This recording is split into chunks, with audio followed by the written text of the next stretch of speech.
Greetings to everyone. We thank you for joining us for this discussion today. We want to discuss a very sensitive matter that is dominating the political discourse in South Africa and in the region, to a certain extent globally. But we want to focus in the SADC region. We want to discuss the issue of migrants, mainly in South Africa. And we ask this question: do migrants contribute to the South African economy, or migrants must be blamed for the rising unemployment in South Africa? As we're emerging from the South African local government elections, some political parties used the question of migration as a key electoral question. And we've seen some individuals and civil society organizations that are blaming the presence of migrants in South Africa for the loss of jobs. And there are some that are calling for the deportation of migrants from South Africa.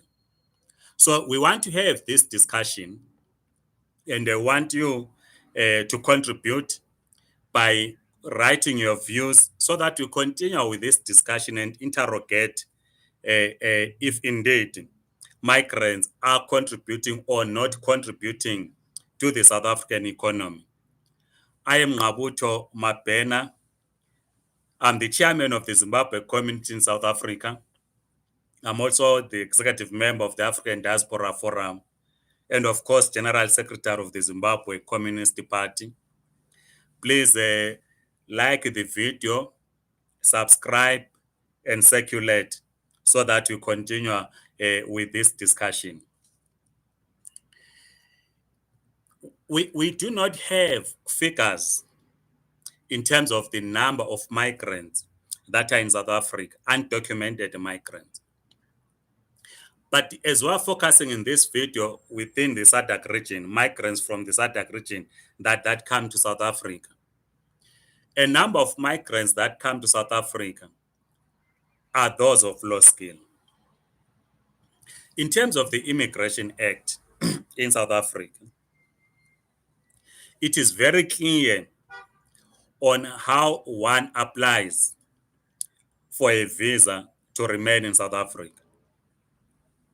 Be it a business visa, be it a work visa, which is normally referred to as a permit. If you look closely into the Immigration Act, it is not easy for people of low skill in South Africa to acquire visas. And it is not easy for small-scale business people to acquire business visas. We discussed previously that for one to have a business visa, one must provide the proof that they've raised in their country of origin or anywhere outside South Africa something like 5 million rands for them to qualify for a business visa. And mostly small-scale business people or small-scale business enterprise, they do not qualify. Some who have made this money, they've made it in South Africa. So I was checking in terms of an estimated figure of migrants that might be in South Africa. With respect to Zimbabweans, we are always told that there are about 3 million Zimbabweans in South Africa. We do not think might be a correct figure because no census has been done to establish how many Zimbabweans are in South Africa. And ourselves, we put the number at about 1.5 million Zimbabweans that are resident in South Africa. You will know that plus or minus 200,000 of those are on special permits. We have others that are on various visas. And we think that you have more undocumented Zimbabweans than those on special permits. We also have plus or minus 100,000 from Zambia who are in South Africa. They are not a big number, Zambians, that we come across. Those of low skill from Zambia, it would be safe to say they are not documented. Those that might be documented might be holders of asylum documents. Because an asylum document has become a bridge to many migrants within the SADC region and beyond.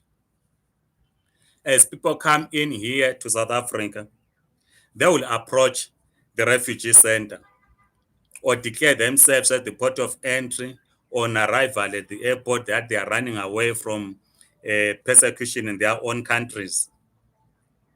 And they will ask the South African state to protect them. They then are issued with what is called Section 22. There is a backlog, as we discussed previously. You also have quite a good number of migrants from the Democratic Republic of Congo that are in South Africa.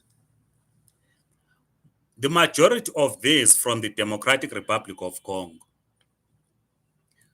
they've presented themselves to the refugee center to apply for asylum documents. The estimation, as I was talking to the leadership of the Democratic Republic of Congo who are here in South Africa, is that close to 90% of them had one way or the other been issued with an asylum document. But what happens is these documents, they get rejected on the basis that their claims are not founded. We also have plus minus 500,000 migrants from Malawi who are in South Africa. The majority of them are of low skill. And some of them are in the small business enterprise, where we have seen in Johannesburg Central pushing trolleys, selling fruits and so forth. They will not qualify for a permit. You also have a good number of migrants from Mozambique. Many of them are not documented. You then have Zimbabweans, as I've said, plus or minus 200,000 that are documented on special visas and the other documents. You then have the documentation of Lesotho, the people of Lesotho who applied for special permits that were extended to them. In 2017, the South African government also extended special permits to the people of Angola who are in South Africa. So you will then agree with us that you have a strong migrant community in South Africa that is not documented or whose asylum documents have expired. And that becomes problematic. We await the announcement or whatever the South African government is going to decide on the future of the Zimbabwe exemption permit holders. Assuming the South African government were to decide not to renew. So these 198,000 or so, they will join the many Zimbabweans that are not documented in South Africa. But the question that we want to ask, which forms the basis of our discussion today, to what extent do migrants contribute to the South African economy? We know very well that capitalism, by its nature, is based on exploitation of man by man. It is in the nature of capitalists to exploit labor. And in this case, the South African capitalists are exploiting cheap labor from the migrant community. They know very well that if you employ migrants who are undocumented, they are going to pay them low wages. Migrants will not join trade unions because they are told by their employers that you should not join a trade union. And once they join a trade union, they are threatened to be fired. And if a person is not documented, it's easy to be exploited. So the South African capital is benefiting from the presence of migrants in South Africa by exploiting their labor, what you call cheap labor. These are what you call vulnerable workers. And in the main, they remain unorganized. They will work in factories for long hours. They will be employed in the mining sector. They are employed in the farming community. They are employed in the hospitality industry. They are employed in construction. And they are exploited. So the South African capital or employers are benefiting from the presence of migrants. They do not follow the minimum wage as passed by the South African Parliament.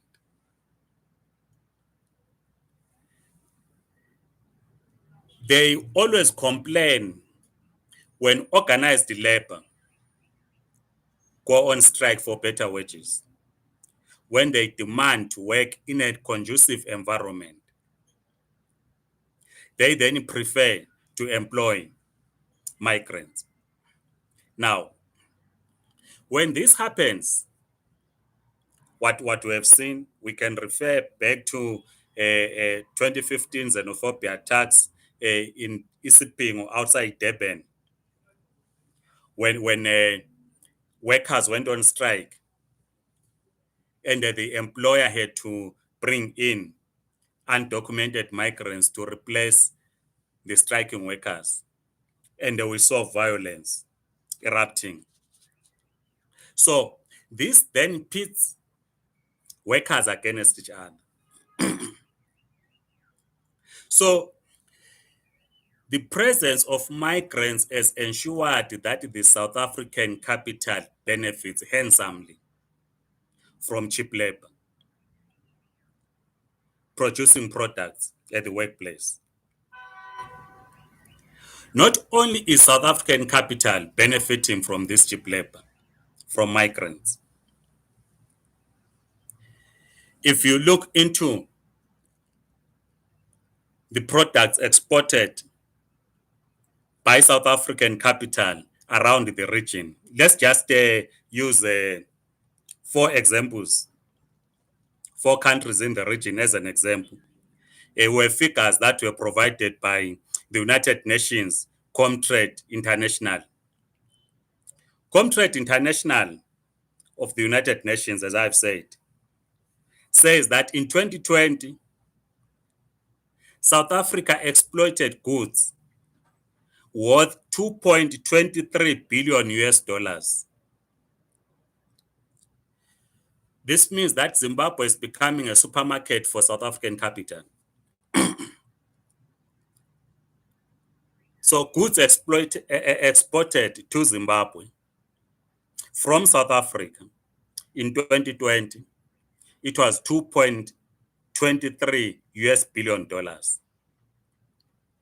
And then goods exported from Zimbabwe to South Africa in the same year, 2020, it was 1.73 billion US dollars. We know that South African companies are active in the Zimbabwean economy, be it in retail, be it mining, in agriculture. So in 2020, Zimbabwe exported to South Africa 1.73 billion US dollars worth of goods. South Africa exported to Mozambique. I've said that there's a strong a migrant community from Mozambique, many of whom are not documented or do not have permits. And many of them are exploited, as we have been speaking, providing cheap labor. In 2020, South Africa exported goods worth 3.09 billion US dollars to Mozambique. In turn, Mozambique exported goods to South Africa worth 658.88 million US dollars. You can see the difference. South Africa export to Mozambique in 2020, according to the United Nations Comtrade International, 3.09 billion goods to Mozambique, while Mozambique exported to South Africa $658.88 million. We have spoken about, again, the strong presence of the Malawi migrant community in South Africa, many of whom are not documented and will not qualify for any permits or visas as provided for in the Immigration Act, unless, which we'll discuss some other time, unless the proposal is contained in the white paper for international migration as gazetted in 2017 is implemented. But at the moment, because it is not implemented, these migrants from Mozambique, from Malawi, will not qualify for permits because the majority of them are of low skin. So South Africa exported goods worth 395.63 million US dollars. In the same year, in 2020, Malawi exported to South Africa goods worth 45.62 million US dollars. You can tell the difference. South Africa exporting goods worth 395.63 million US dollars to Malawi, and the Malawi exporting goods to South Africa in the same year, 2020, worth 45.62 million US dollars. Let's look into the last figure. I've said the migrants from Zambia in South Africa, plus or minus 100,000. The embassy does not even have also the number. So it's an estimate, as we're discussing with comrades from the Zambian community and others. They believe that is about 100,000 people from Zambia who are resident in South Africa, and many of them are of low skill, they are not documented. So in 2020, South Africa exported goods worth 1.72 billion US dollars to Zambia. In turn, Zambia exported goods to South Africa worth 200.15 million US dollars. You can see the difference. So South Africa export to Zambia in 2020. We're not talking about 2021, but 2020. 45. That's 1.7.2 billion US dollars worth of goods, and Zambia exported to South Africa goods worth 200.15 million US dollars. Now, South African capital is benefiting from the economic crisis within the SADC region. South African capital is benefiting from cheap labor from the migrant community. This is not the first time. In the 70s, South Africa recruited, or even before that, recruited people from migrant labor from the SADC region who were working in the mines. And it continues the South African capital to benefit from cheap labor. It continues to benefit from the economic crisis in the SADC member states. What then must be done? because the current political discourse, as advanced by right-wing formations in South Africa, is targeting vulnerable workers. That the South African government must deal with undocumented migrants.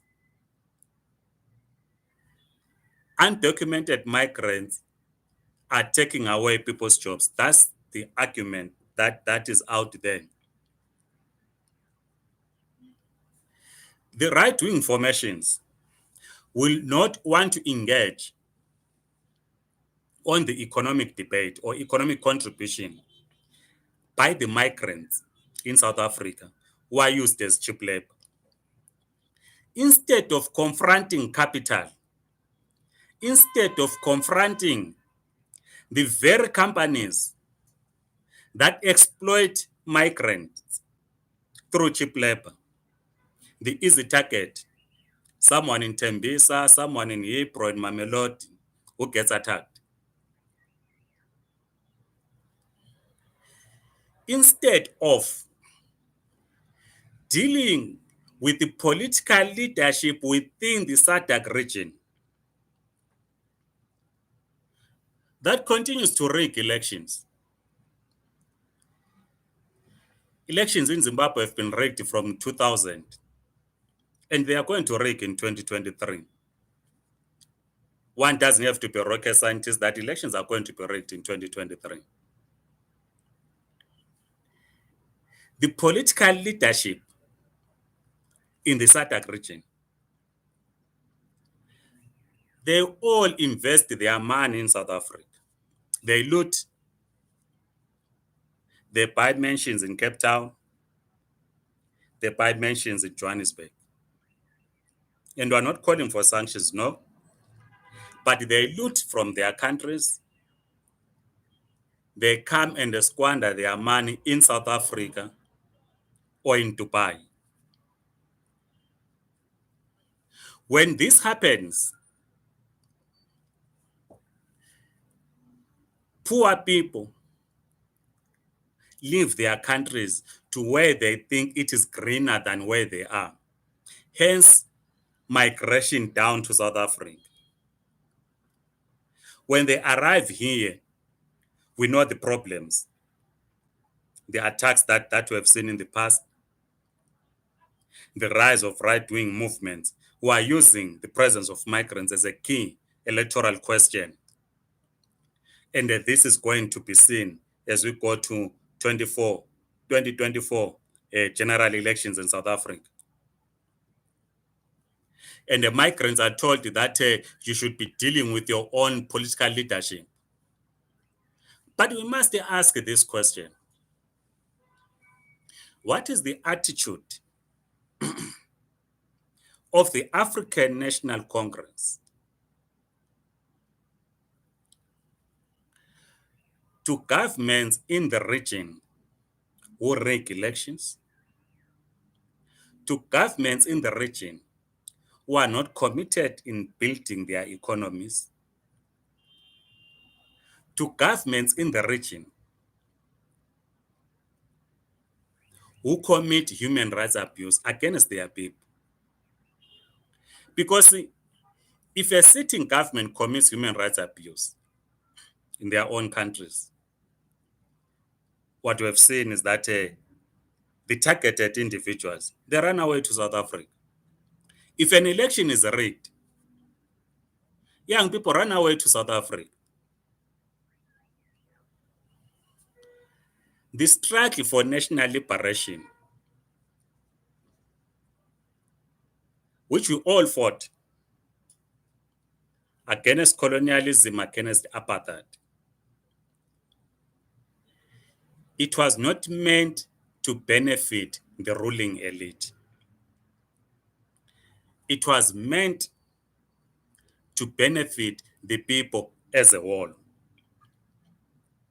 We know the relationship that the African National Congress and other liberation movements in South Africa enjoyed with other former liberation movements in the region in the struggle. against apartheid and struggle against colonialism. But we must reflect and review to say, comrades, is this relationship today really necessary? What is it that unites us today? Look at Botswana. Young people of Botswana who come to South Africa, they'll just be coming to study in South Africa, they go back to their country because the economy is developed. Young people that leave Namibia to come to South Africa, they'll be coming to study, they go back to Namibia. But that's not the case in many countries in the region. So while we clearly understand the concerns of ordinary South Africans, it is also important to understand how migrants are feeling. They are victims in their own countries. When they register to vote, the election gets rigged. They are not protected. They cannot face the might of the state.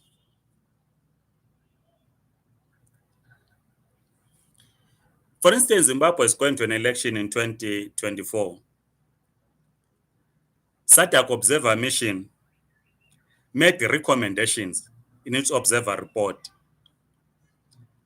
that Zimbabwe must implement before the 2023 elections. It is going to make the same recommendations post 2023 elections because SADC does not care to say in 2018, these were the recommendations that as SADC were made.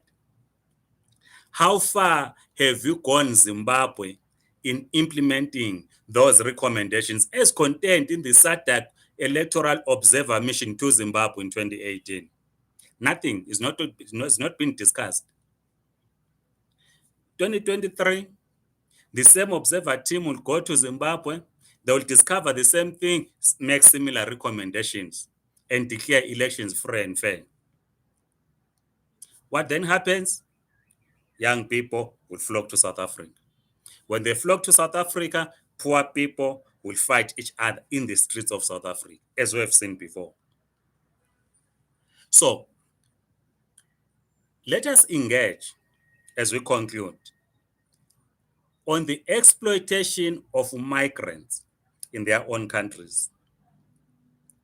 Engage on how the South African capital is benefiting from the crisis in the SADC region. How the South African capital is exploiting cheap labor of migrants.